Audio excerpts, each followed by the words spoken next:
Hi everybody, thanks for joining me on the channel today. I really do appreciate it.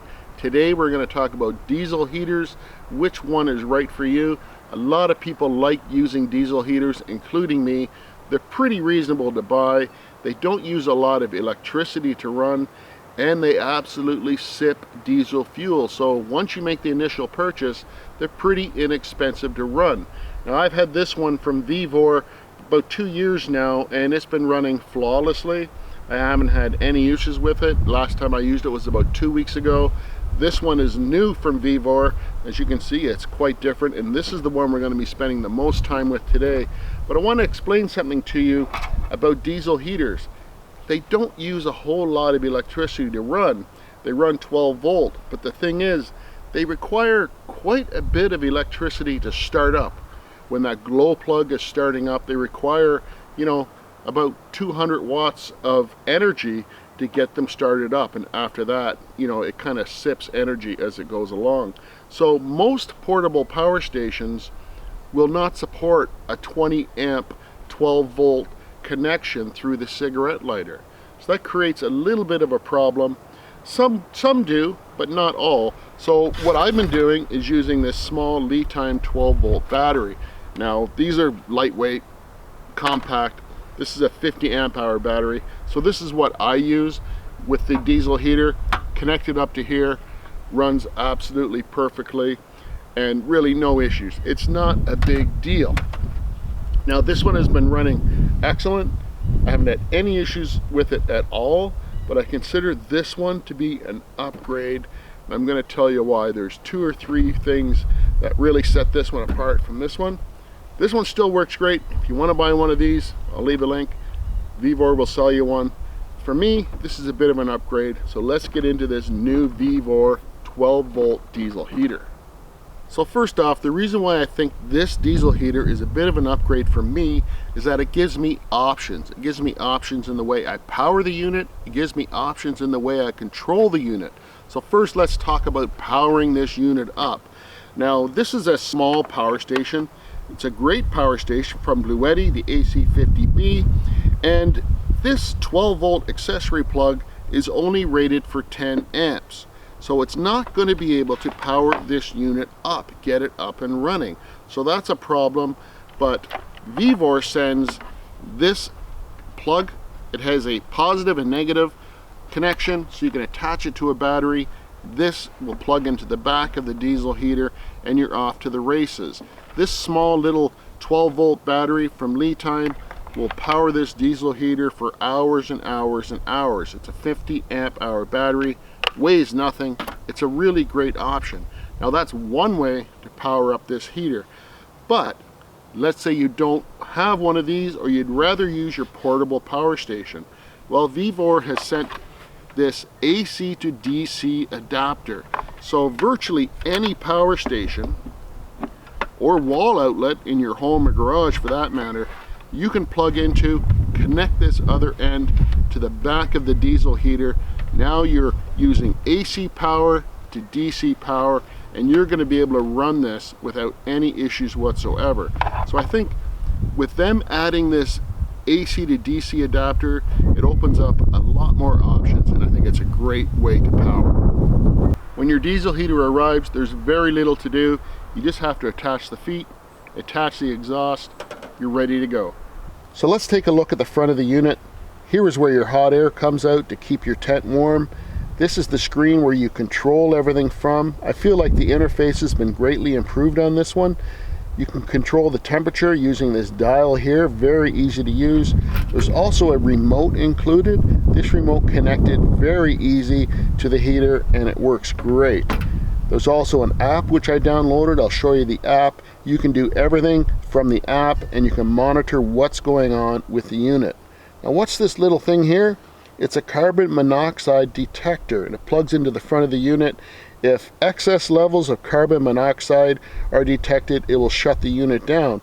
Now, you want to have this more in your living area or your sleeping area, so Vevor includes this extension cord, so you can remove this little carbon monoxide detector and put it closer to your living area wherever you are sleeping or hanging out. That is a great feature, so you want to stay safe. Here's where you make your connection for the exhaust pipe and your muffler using just a simple hose clamp. I usually remove it for transport, and it's recommended that you use a heat wrap on your exhaust pipe just to keep things safer, a little bit cooler so you don't burn yourself or other things. Here's the back of the unit. This is where you make your electrical connection. So here's the side of the unit. There's a fuel gauge, 5 liters maximum you can put into here. Bit of information and specs on the unit, and it's a parking heater or a camping heater. Now these things have really been taken over by the overlanding crowd, but I'm going to show you how we've been using these diesel heaters when we car camp. When we go camping, we always bring a bug shelter with us. This one is from Vevor as well. I bought this in the spring. If you want to see a review on it, let me know in the comments down below. I'll give you my thoughts on it. Now this has walls that you can set up to keep the wind and the rain out, and that's why we really like this one. So I'm going to hook the diesel heater up. We're going to power it up and heat the inside of this tent that we like to hang out in. Let's see how warm we can get it. It's a windy day, it's a cool day, it's damp, so it's a perfect time to test out this diesel heater. So here's my setup. I'm powering the diesel heater with the Bluetti AC50B. It's going to do that very easily. I have the heating duct inside of the Vevor tent. They do include a heating duct. I had to add to it. They give you about 2 or 3 feet of heating duct, but any heating ducting will work. I have the exhaust going away from the tent, of course. So let's fire it up. So I mentioned there are a few ways to control the heater. You can use the screen, you can use a remote, or you can use the phone app. Let's start it up with the remote. Just turn it on. There we go. It gives you a verbal cue that it's starting up. I don't know if you could hear the fan starting up, but it's going to start to pump some fuel in a moment.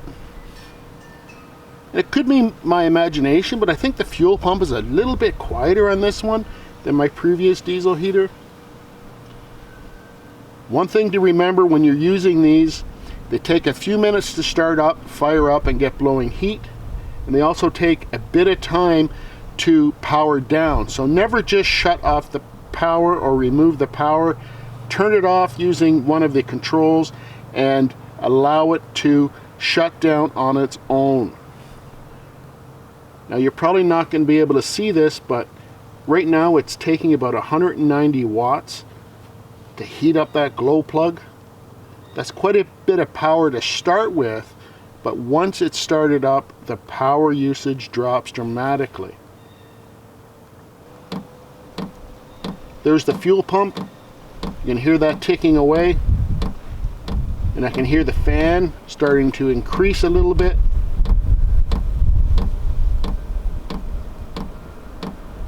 That's awesome.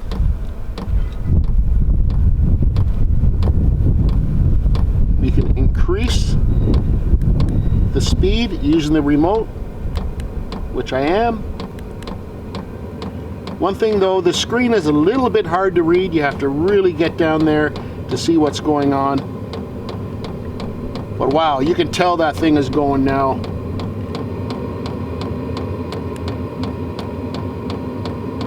And my power usage has greatly decreased now. We're only using 20 watts. To get this thing started up, you're using about 200 watts. Now I'm only using 20 watts, 25 watts, 26 watts. It varies a little bit. But as I said, these don't take a lot of energy to use. Whoa, that is nice. That is going to heat up in here in no time. That's really cool. Now that is on maximum. When I decrease the heat, that ticking sound from the fuel pump is going to decrease as well. But you can adjust this heating duct to blow it wherever you want it. That seems to work fine. And the nice thing about these diesel heaters is the heat is dry, not like a propane heater where it releases a lot of moisture. So I have a little thermometer going on in here. It's about 11 degrees Celsius, about 54 degrees Fahrenheit in here right now. So it's been running for about 5 minutes. Let's see how that temperature rises. And let's check out that app that we can use to control the heater. So it's already starting to warm up in here. It feels really nice. You can imagine on a colder day, wet and rainy, it'd be nice to have a place to chill out with some nice dry heat. So let's check out that app. It's called Air Heater CC. And there it goes. It connects up super easy to the heater, so that's really nice to see. I have it at the maximum, as I said before, up to 6. You can turn it down. I have it turned down all the way to 1. And when you turn it down, the fuel pump will start to tick a little bit less, and the blower will start to blow a little bit less. Things will quiet down. So it's good to start off at a really high heat so you don't get a carbon buildup. After you've reached the temperature that you'd like, you can drop it down to 1 or 2 or 3, whatever you need to maintain a temperature that's comfortable for you. I'm going to crank it back up to 6. There we go. And there's about 400 degrees coming out of that heater tube. So that's really nice. Just ticked up to 399, and generally when you're on 6, it's around 400 degrees coming out of the end of the heater tube. Now there's a lot of things you can do with this app. You can change it from Fahrenheit to Celsius. You can change to various languages. It also has a timer, so if you want to wake up to a warm tent, you can set the timer that way. Automatic start and stop, you can set various parameters for that. And kind of nice that there's a user manual included in the app. If you want to check anything, you can quickly refer to the user manual. But you know, it just is really nice to be able to use an app to control these things. If you're in your rooftop tent, if you have one, the heater's outside, you wake up, it's a little cool, just turn it on very quickly with the app and you'll be warm in no time. So the app is a really nice feature to have. Okay, so it's been about a half an hour now. That heater's been going on maximum. We're up to just about 80 degrees, about 25 degrees Celsius. So that brought the temperature up quite a lot. It's quite warm in here, so I think I'm going to drop it down now to maybe 2, something just to maintain a nice, comfortable temperature in here, because 80 is a little too warm for me right now. So best practice when you shut this thing down is to shut it off using the remote, using the app, or the panel in the front. You never want to just disconnect it from the power. You want to shut it off and let it go through a sequence. It'll shut itself down and you're going to have less problems with carbon buildup on these units. I haven't had any issues at all with my diesel heaters, and I use that process every time. So thanks for watching my review of the Vevor 12-volt diesel heater. I hope you found it helpful. I'll leave a link to Vevor down below where you can check this heater out. They have other models. They have lots of cool stuff on their website. As I said, I believe it's an upgrade because of the options that it gives me. I can power it using a 12-volt battery. I can power it using a portable power station. I can control it 3 different ways. I have the phone app, I have the remote control, and also the interface on the screen in the front. So lots of options.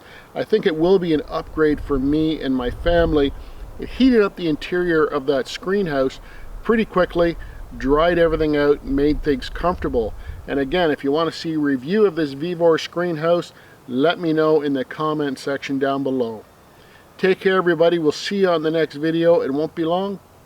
Bye for now.